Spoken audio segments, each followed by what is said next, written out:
affected individual's life, for example, neglect of other areas of life as the behavior assumes priority. And number 10, recurrent themes in the ways individuals with these conditions relate to others and to themselves, including self-esteem, denial, self-centeredness, rationalization. Okay. In addition, I noticed that among my patients who suffer from psychoactive substance use disorders, bulimia, pathological gambling, or sexual addiction, more were comorbid with at least one of the other three conditions and more reported relatives with at least one of the other three than chance would have predicted. On the basis of the clinical features that these four conditions shared, as well as similarities in diagnostic criteria, I provisionally identified them as addictive disorders. Okay, my observations further led me to speculate that the four conditions, and by extension addictive disorders in general, have something important in common. And of course we covered some of that earlier. But what happens here is, I like what Goodman is talking about, because in his particular cycle, I mean, these are characteristics you see in addiction. But one of the things we haven't really talked about with the other cycles is the replacement or coexistence of other addictions. And this sometimes does mess up the cycle of addictions, because maybe there's some guilt and shame or fear or anxiety, and so they'll medicate that with caffeine, sugar, working out, shopping, or whatever. And so it doesn't sometimes look like you have this just sex addiction cycle. Sometimes with the sexual addict, you have cycle within a cycle or an extension of a cycle. For example, suppose the female sex addict is acting out and she just had her third encounter this month with an anonymous man. She's married, she's a Sunday school teacher, she's got 3 kids, and this is her third time this month, and so she feels really bad. And so as she starts to kind of tail down on the feeling bad from the acting out, now she takes her credit card and goes on a shopping spree. So she's actually gone from one addiction, kind of gone down, and now is arced onto another one. And after the shopping spree, she might feel regret and eat a whole bunch of ice cream because she feels really bad that she spent that money, because her husband's going to be mad at her. And so we can actually see the sex cycle, the shopping cycle, the eating cycle, and then coming back to the sex cycle. Okay, any of these things can happen as we kind of progress through looking at the different cycles of addiction. So sometimes when you're working with Joe, Janet, or Harry, or whatever their name happens to be, you need to be sensitive to the fact that one addictive cycle may be interlocked with another addictive cycle. And sometimes you have to kind of language that for them to see it so that they can start making progress. If they can start seeing the interrelatedness, then you can maybe help them stop that, because it might be the ice cream over here that's creating the weight gain for the woman that makes herself feel so bad that she wants to go back out and be reaffirmed by a strange man that she's actually sexually attractive, because her husband is very discounting of her physically.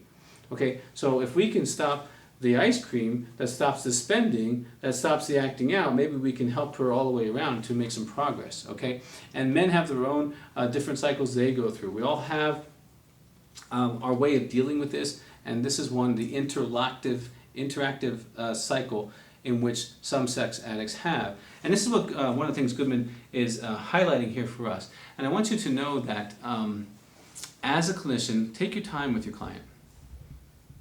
Ask him what happens afterwards. Be very, very specific. Where do you go? What do you do? What are you eating? Why? Okay, for some people, the interactive aspect of their sexual addiction is a sleep binge. It's not really depression.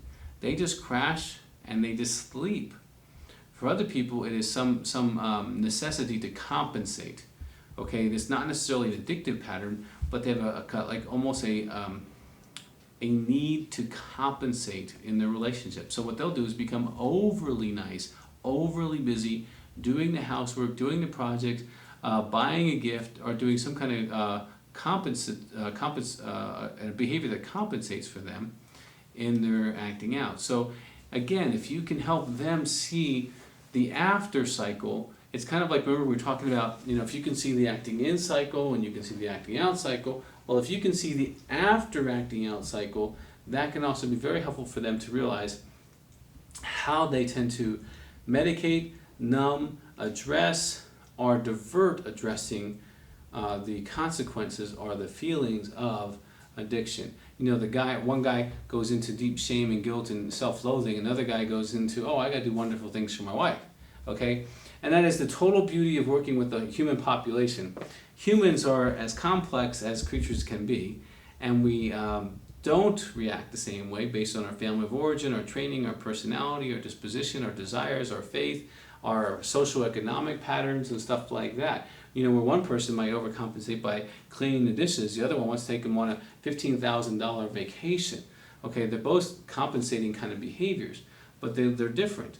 And so helping someone go, okay, you've acted out, what happens to compensate for that, can be another way for you to help them see the cycle of compensation that Goodman's alluding to, but that we can actually see as clinicians that we can help them with. And I think that if you take your time with your client and walk through, and sometimes this takes 1 or 2 sessions where you say, listen, let's just walk through from 0 to maybe 3 days later, what does this look like?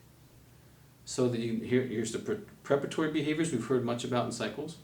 Here's kind of the rituals I'm going through as I move towards that. Here's the actual acting out phase. And then what's happening, here's my post-acting out behaviors.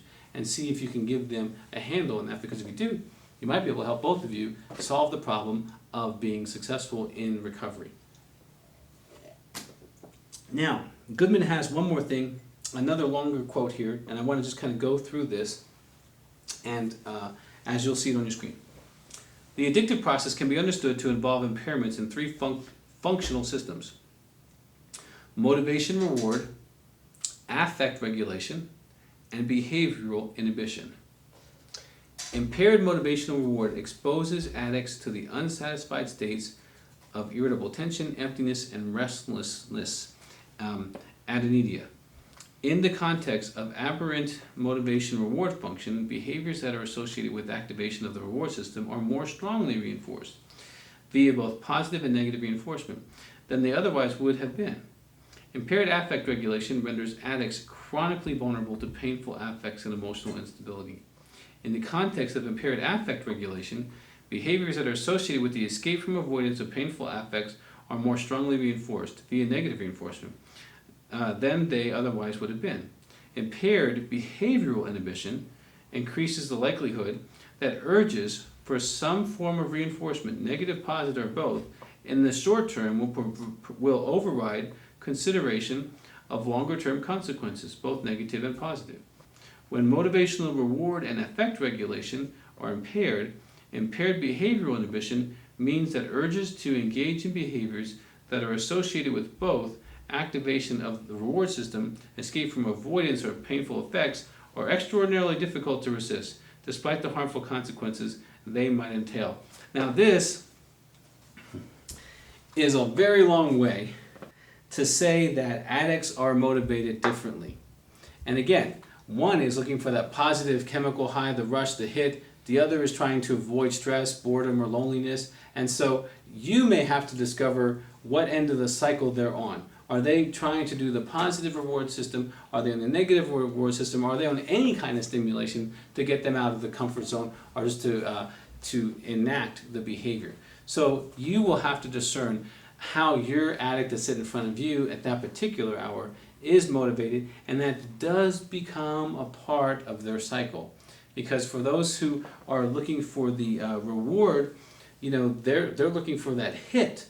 So you've got to find other ways for them to get hits that can break that addictive cycle. So instead of saying, okay, you start getting bored around Thursday, you tend to act out on Thursday, why don't we put in a 2-hour bike ride at 3 o'clock before you go home, and maybe that can adjust that. Okay, that's different.